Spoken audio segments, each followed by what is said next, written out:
Greetings, my friends. Welcome, welcome, welcome to the Grit and Equity Talks podcast with yours truly, Dr. India White. I'm so thrilled to be here with you.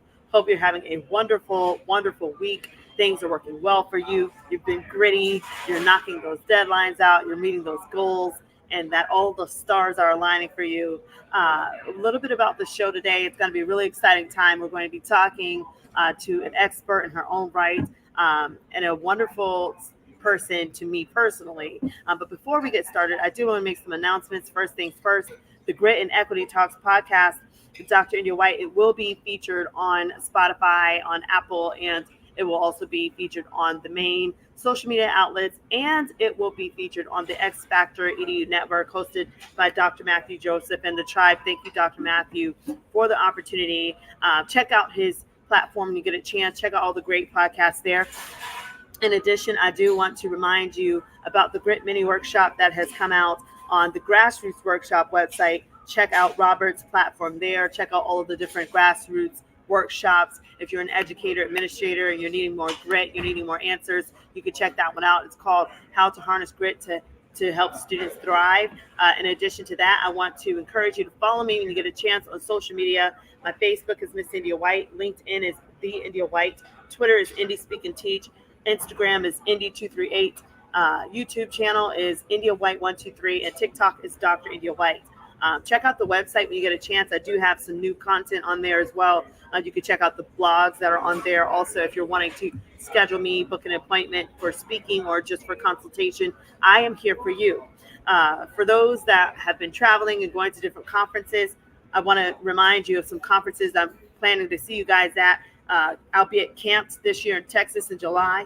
In September, I'm looking forward to seeing you guys at NCSM. I'll be a major speaker there. At NCTM, I'll be there speaking and encouraging you guys there. Also join me at ICTM in Iowa. I'll be one of the featured speakers there. In Ohio, I'll be at OCTM. I'll be a speaker there. At ATM and E, I'll be a featured speaker there. And there are more conferences to come. I'm already starting to get requests for the year 2025, and I appreciate that as well.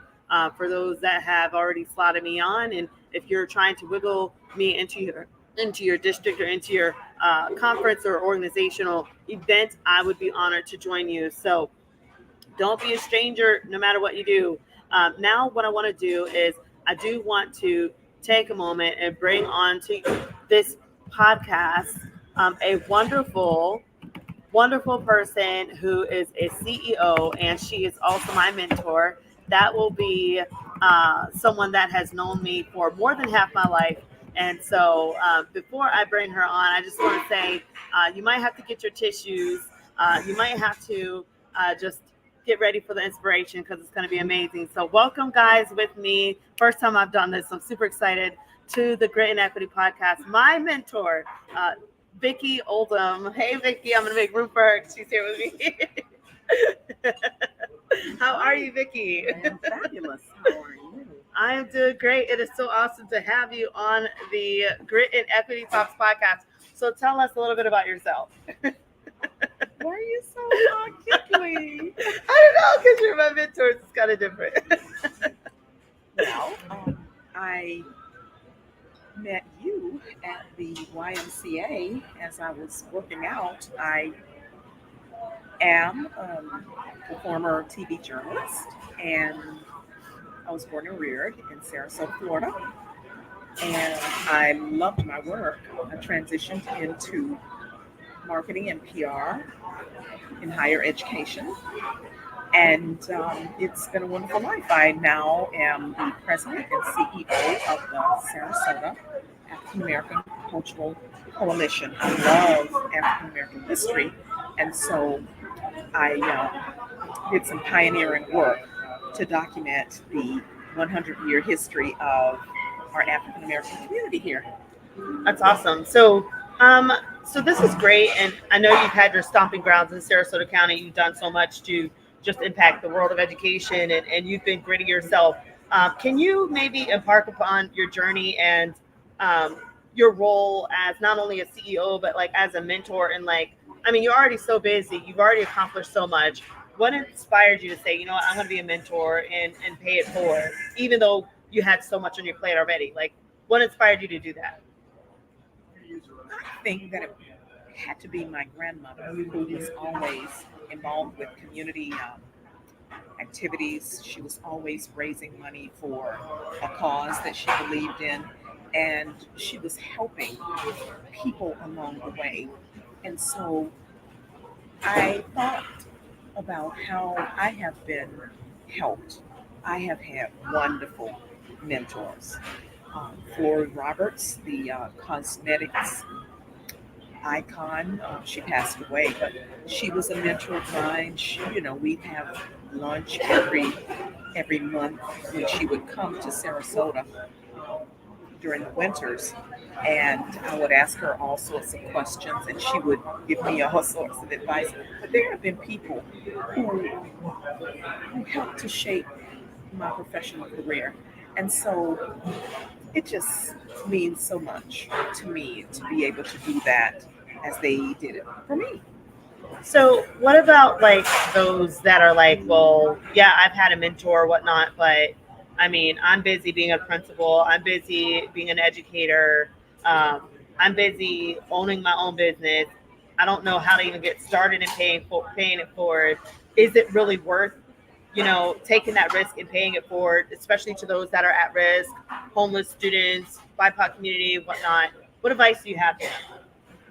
So it is totally worth it because I'm finding that, and I've always known this, it is not a one-way street that I am the one that's doing all the giving.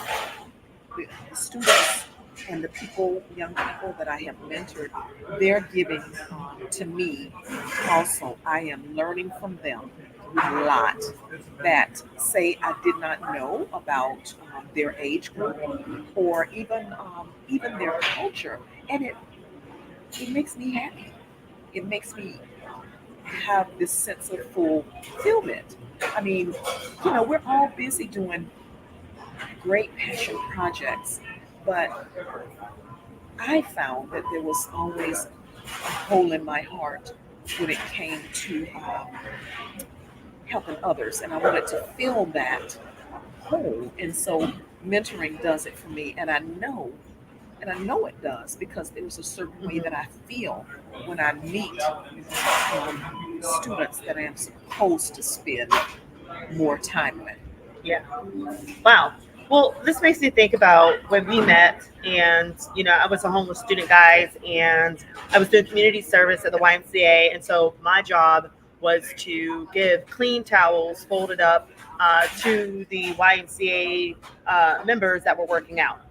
And so my mentor Vickie here was working out, and she was so pretty, and I just was like, oh my gosh, this is my first time really seeing a beautiful African American woman who looks like she has her stuff together, looks like she went to college, just working out. And so I remember some kind of interaction we had, and I handed her So a the towel. mascara, It was mascara. So she had mascara, I had mascara. but you had your eyelashes were so beautiful, Aw. and I thought, gosh, she's got beautiful eyes. I'm going to ask her about what kind of mascara she uses. It was as simple as that. And then I remember there was something in me, like a pull, that was like, you need to ask this woman about college. Because remember, guys, I was homeless, I had nothing. And so I remembered, I just at a whim, I said, which college is better, U, UF or UCF?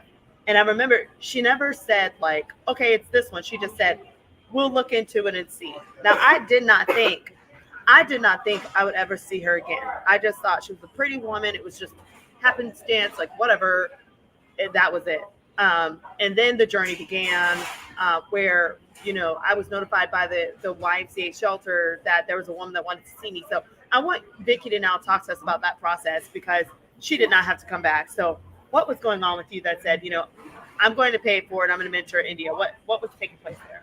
So what took place is that in that same conversation that we had, um, I asked you what you wanted to be after you graduated, and you said engineer.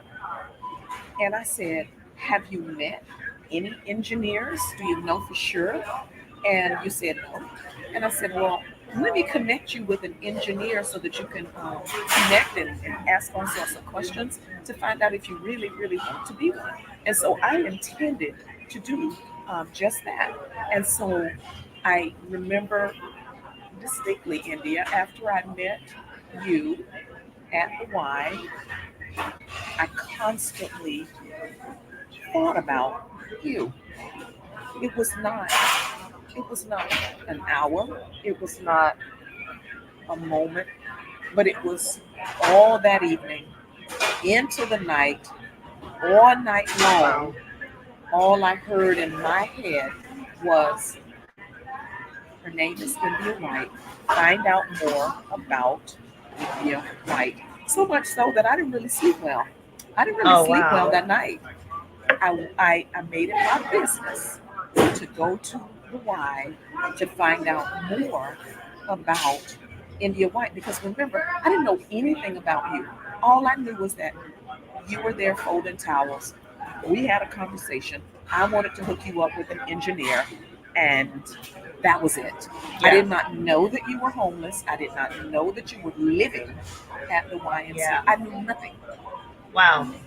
And it was so funny because like after they were like, well, there's this chick that wants to hang out, and I'm like, who is this chick? Like, and it was her, and I was like, oh, that's the pretty African American lady I saw. Okay, cool. And we were talking about the engineering, and I did want to be an engineer. However, props out to all you engineers. I did not have what it takes to pass physics, or maybe I didn't have the right teacher. I don't know. But long story short, I did try to take physics at UF, but I tried to take physics with calculus, which was a nightmare, and I was not cut out for the job.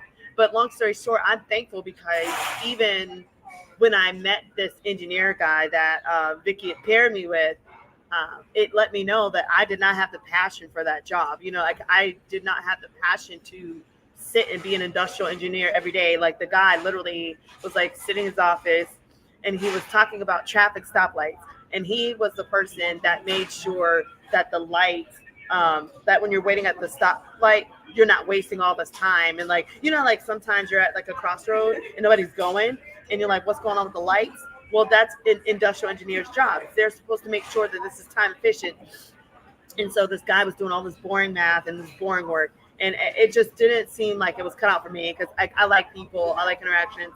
So I mean, to me as a high schooler, I didn't see that it was cut out for me, but I was not able to get that revelation until I actually met somebody that was successfully in that vein. So I thank you, Vickie, for that.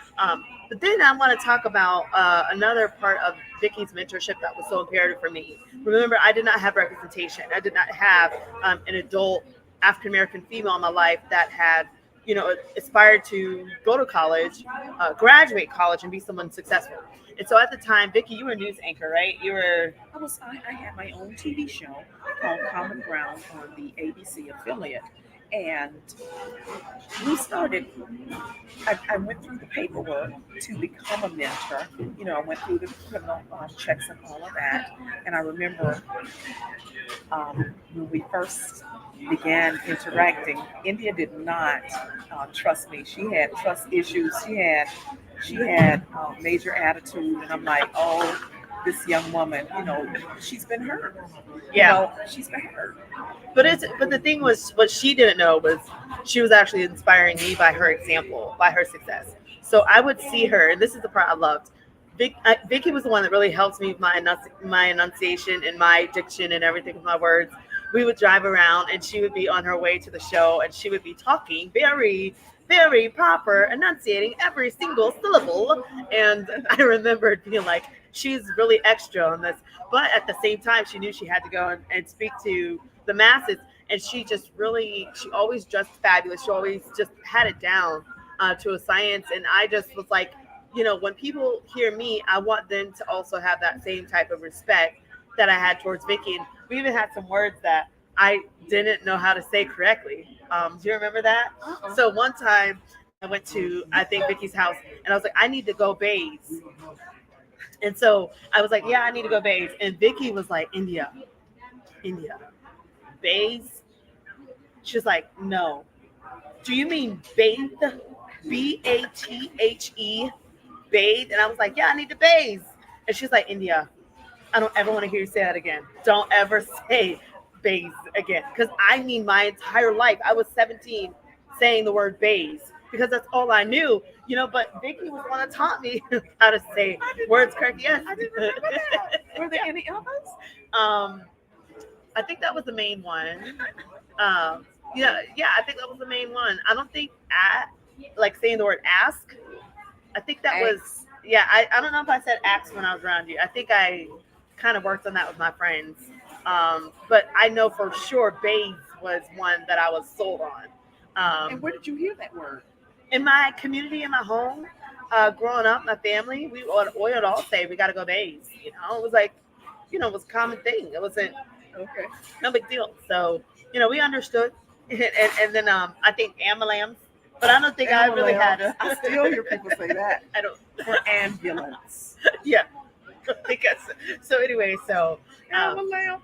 but just having the representation is so imperative, and this is why if you are a school leader or a teacher and you can get people, role models like Vickie, to come into your classrooms, into your community, and to pay it forward and to join you as a mentor or in their role, whatever they're doing in their field, bringing them in to come speak to students. It's so powerful. It just does more than what we could do on our own, right? In our own efforts. And so with that said, I want Vickie to now talk with you guys about the process because remember, I was at risk and I was homeless. I had nothing.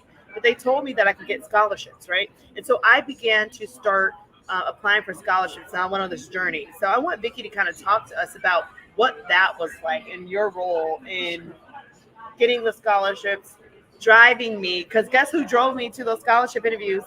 This one. I did. Yeah. Every I did. single one, all 18 plus, Vickie drove me. No one else drove me to scholarship interviews except Vickie. I think Barbara's mom might have drove me to one. Okay. But for the most part, Vickie drove me. So can you talk to the community Sure. about what that was like? Well, I asked you, India, I said, well, what college, where, what we're going to do about college. And you said, I don't have any money. How am I getting to college? I don't have any money to get to college with. I said, listen, with your math acumen, you can probably go to any college that you want to. Yeah. You just we need to start applying for scholarships, and so that is what we did. I believe you would get the scholarship applications, and I remember an image of you having all these applications spread out on the bed at your in your bedroom At the shelter. at the shelter, right? And you were like, right now, you were doing it, and I would review them, and you would submit, and then you would get an invitation to come and interview. And I'm thinking, well, somebody's got to take you. If I suggested that you get scholarships, then somebody's got to take you to the scholarship interviews. And on the way to the scholarship interviews, we would practice. Okay, you will probably get a question like this. It'll go. We were anticipating what questions the scholarship committee was going to ask her, and she would. We were doing mock interviews, and I would, give her some pointers about how to go in there, looking very confident, not like not like you didn't know, not like you're not supposed to be there, but you act like you are supposed to be there, and you are the recipient that they should choose. That's right. And so we did that, and so that worked out really, really well. But I do remember some pushback. Oh, really? I do remember some pushback on a scholarship that Cynthia Newell and I had identified as perfect for India. It was the Bill Gates Millennium Scholarship, and we were so behind. I believe that scholarship was due in 2 days. In 2 days. So the plan was to take India over to Cynthia's house, and we were going to work on this scholarship together because there were a lot of essay questions. It was like 25-page packet. Oh my God. Yeah. It was so many. It was wild. And she was sleepy. She did not want to fill out the application.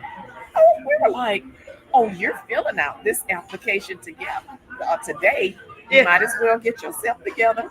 You can have all kind of bad attitudes you want to have, but this is going to benefit you.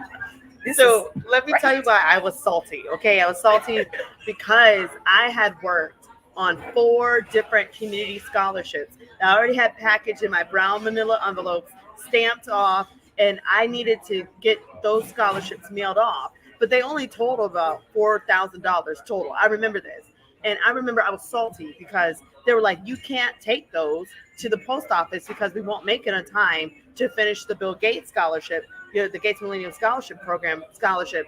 So you're going to have to forfeit those 4 that you've been working on the last 2 weeks to get this Gates. And I didn't understand like the fiscal value of the Gates, that Gates writes an unlimited check and takes care of everything way more than $4,000, and that it lasts like your entire life, like as long as you continue to be a scholar. And so I remember being really salty because I was like, hold up, I have worked on these scholarships. And I remember they're like, we don't care. You're not taking them. And so I was bitter by that. And I remembered I was at Publix. I was working as a cashier. I had on my uniform, I believe, because I was supposed to go to work and I couldn't go to work because I had to work on the scholarship. So I was really upset. And I remember we were working on it and we were so tired, y'all. I literally was sleeping like straight up like this, like eyes closed and like a uniform on or whatever. And I was like dead sleep. But we pushed through. Like we were really gritty. It took everything. It took the whole village, and we just kept working on it. Yes, we So did, and we submitted it. I believe that we had a problem getting it yeah, through we because did. everybody was trying to get the thing through at the Yeah, at at the same deadline, and time. the system was crashing. Right. We just kept moving until we could get it. I remember that. Ooh.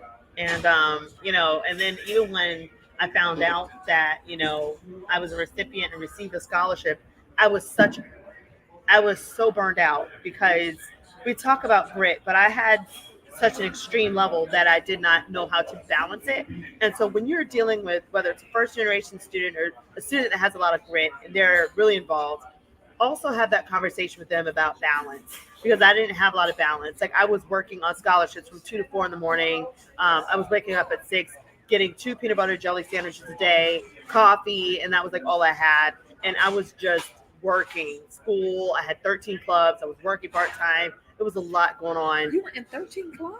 Yeah, I was in 13 clubs. Yeah, and I was in like Nu Alpha Theta. I was in the Spanish club. I was in student government. I was in all the chorus, jazz band, marching band. I was in La Saratoga, something like that. There were like so many different clubs. It was like 13. Why Why? so many?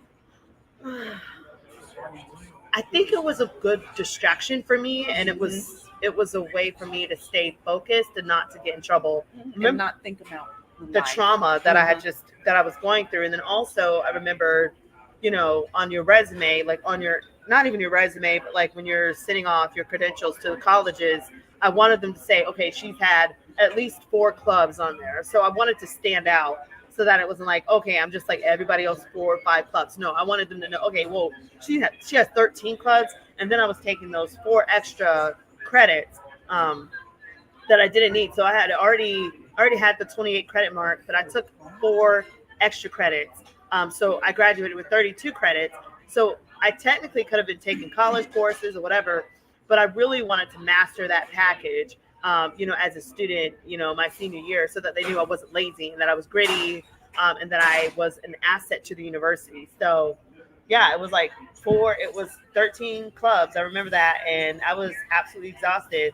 But grit paid off. Here we are today, and so I want now Vickie to talk about the process of after we're getting the scholarships, and then we find out college decisions, and how do we decide the college, and then the process of even moving from the shelter straight to the dorm. Guess who drove me from the homeless shelter to the college dorm overnight?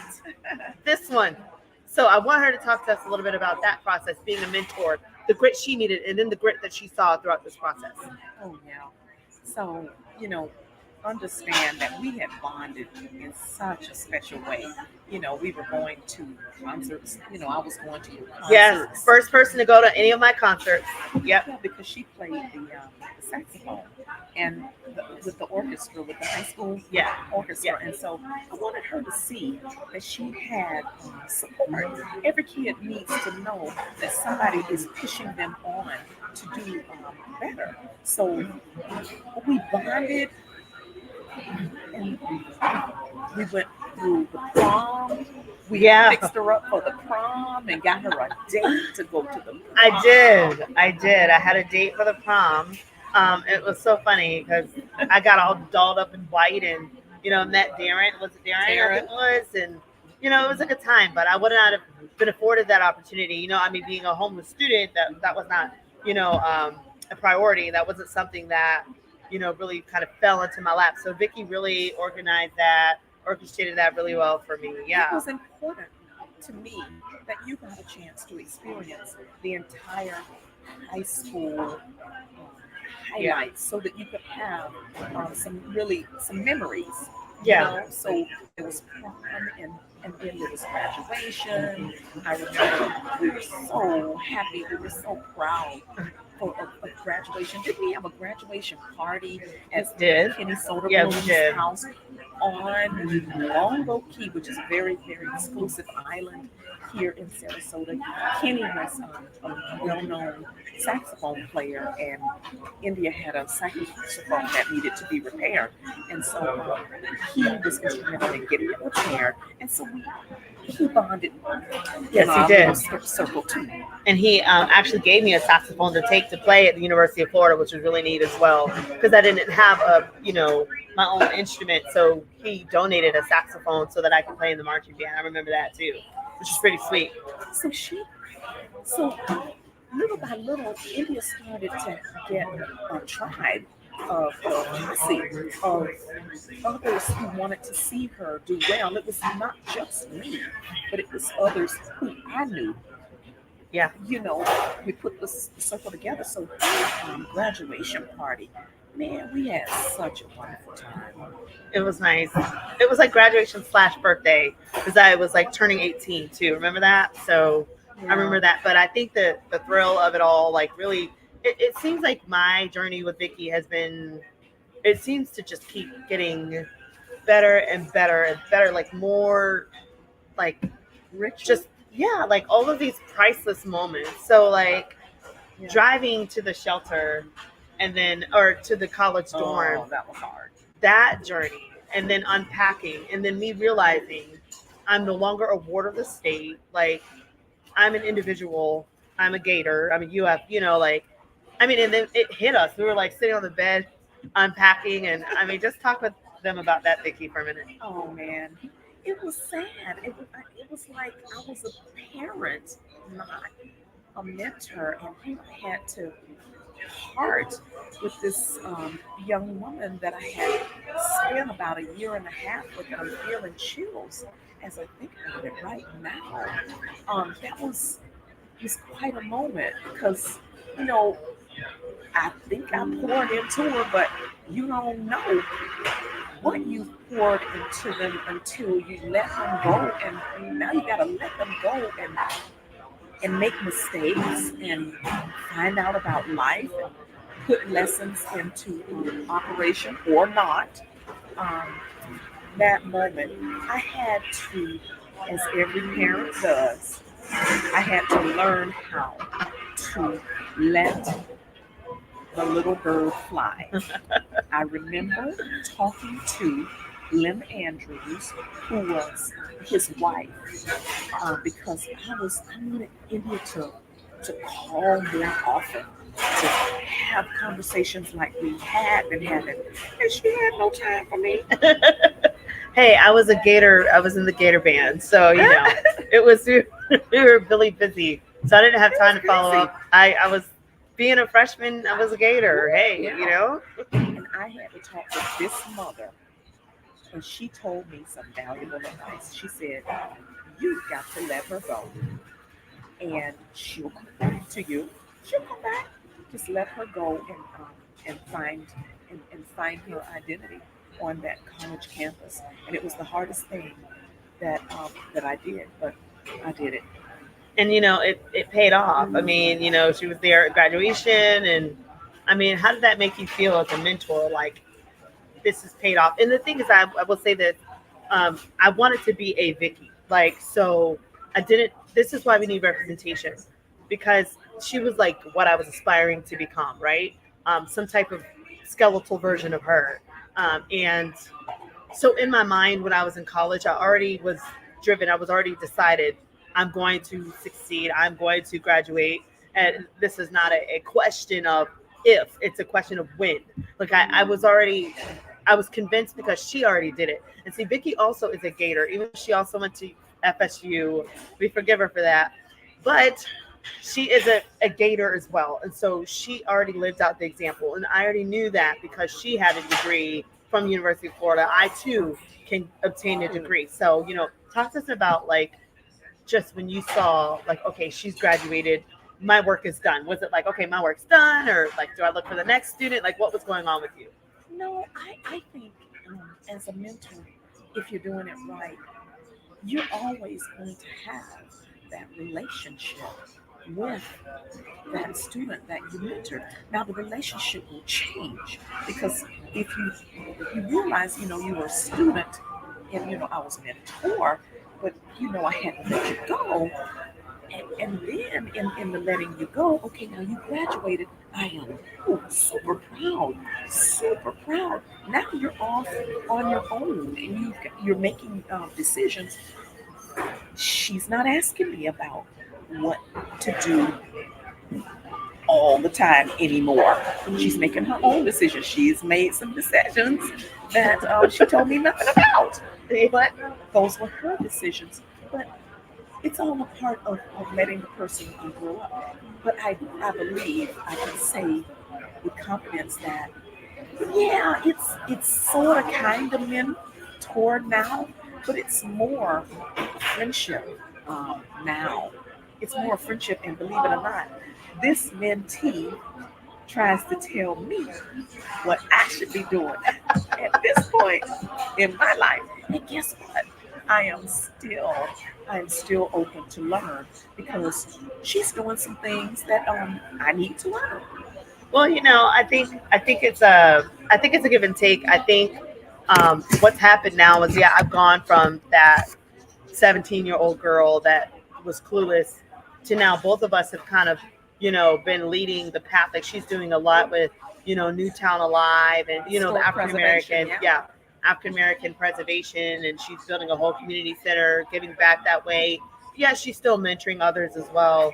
And then, of course, there have been certain areas that I've been able to, I guess, pay it forward in her life because, like, my thing is I'm a giver too, and a lot of students that you'll mentor, they also will have giving love languages, or they want to pay it back. They want to show you how grateful they are, and so I felt that way. And sometimes it's like, well, what can I give her? She's already accomplished. What can I do in return? So, like, I try to do little things, whether it's like, you know, like I know how to cook certain things. She might not know exactly that recipe, but Collard I greens. like so I can give back that way. Um, Oh yeah, and you know, there's so many ways that you do, India. It's beautiful. Now, I was not satisfied with just mentoring you. She has moved away, and we are in touch. But she's really busy, and I'm really busy. My heart has always been in this mentoring arena. So I've mentored others that came behind her. And this is a really important lesson that I've learned. There's not going to be, they're all different. yeah, The mentees are all different. I could not expect my other young students to yeah, be just like you. And I made that mistake. They have their own personalities. They have their own levels of strengths grit, and their own, yeah. weaknesses. Wow. Oh God. Oh my goodness. And but the thing I love too is that like and she also introduced me to others that can mentor me to pick up, the baton. That I And could that she, yeah, like so give like you. God bless Dr. Clyburn, but he was a mentor to me that helped me with my, crossing over with my dissertation and finishing at the University of Florida Strong. But we met at a whim at an event where Vickie was speaking, and here we go. He paid it forward and was a wonderful mentor in my life. And he, so I had mentors. And so with that same type of mindset, I had to accept that Vickie, she is not God Almighty. She's fabulous, but there are certain things that others can do for us too. So I think that the whole mentoring message is to just remain open minded, enjoy what people bring to the table, but then also understand that there are others that will come along that can do other things and mentor in Yes. other capacities. You know I what I will mean? tell you that you found your little mentor at the University of Florida. Some lady at the University of Florida. At first, I was a little jealous. Oh, really? I must say, I was a little jealous, but I had to get that jealousy in check because Oh, I understood. I'm not a mathematician. This lady can give you way more than I could ever in the math arena. And there are certain phases that we go through. There's a phase at which you needed Sharon, Mama Sharon, yes. and then there's a phase at which you needed me, Yep. and then others Yeah. you kept getting mentors. And I just think it's just been a beautiful process because like even as we are like we have evolved and we're I do the whole thing about grit. I've done the TED talk, things like that. um, Vickie is now seeing and enjoying some of the even the work that I've been able to do on grit, and Yeah. it's starting to now pour into what she's doing in her career. So it's like there's so much give and take on this, y'all, that I just can't say enough the benefits that you get from becoming a mentor or allowing others to mentor you. And I think that more than anything, Vickie's like family. Like it's It's just family so. now. I mean, we've spent so many holidays together. I mean, from the time that I was a freshman and I didn't have anywhere to stay, because UF kicks everybody off campus, like they do, right? But Vickie always had her home opened, so did Mama Sharon, but Vickie too. And I mean, it was priceless to where now, I can invite her to my house, and she can hang out with my babies. And now she's like mentoring, well, she's like the godmom of my kids, but at the same time, she's like mentoring my kids now. So, see, it's such full circle. I know. And she tells me what I should be doing on the dating scene because I don't even, I've been really busy and I don't know what to do sometimes. And she's like, "Oh, you need to do this, you need to do that." It's really, really funny. Yeah, so I mean, I just think it's beautiful. And I thank God for you. And I just want the world to know that God used you as a pivotal part of my success and still is. We have a lot more work to do, as long as, God Almighty keeps us here. There's a lot more that we'll do together. But I just want to honor her on the Grit and Equity Talks podcast and let you guys know that you have the opportunity to pay it forward. And so find out who your mentee will be, do some introspection, get quiet, and know that it's worth it because as a mentor, you can cultivate the grit in a young person and they can surpass all of the goals that you would even expect them to and beyond. So, with that said, Vickie, is there any last bit of advice that you want to give to our listeners?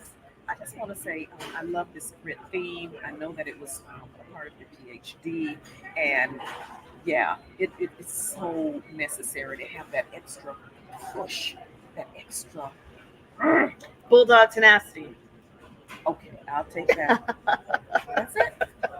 So, thank you so much. Is there where can we reach you if people are wanting to communicate with you afterwards, if they're wanting support with mentoring, or if they want you to come and share your story as a mentor?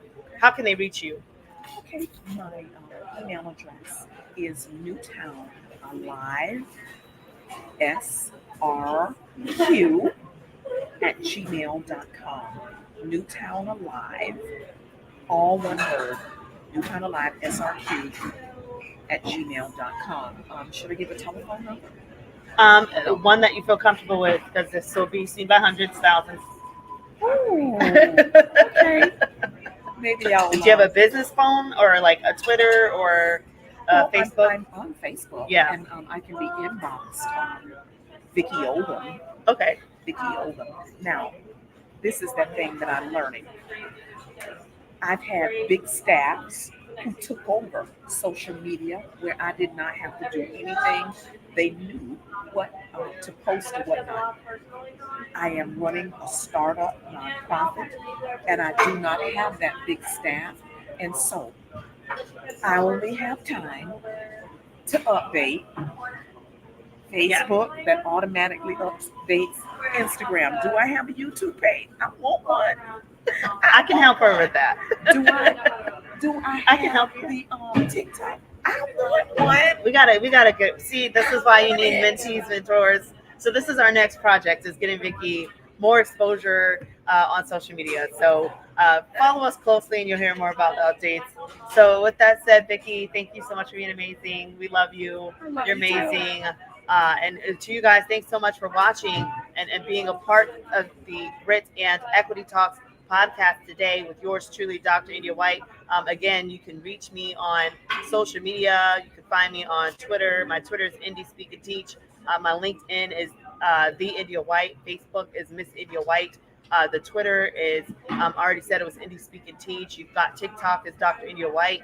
You can also check it out on YouTube, India White 123. Check out the website www.india-white.com, and we will definitely stay connected. If you're wanting more information from Vickie, you can also inbox me as well if you're wanting to talk with her. But like I said, guys, watch out for this Grit and Equity Talks podcast. It will also be featured on Spotify and hosted on the X Factor EDU network by Dr. Matthew Joseph. And so, with that said, this has been a wonderful episode. Go out and mentor someone. And until next time, stay gritty.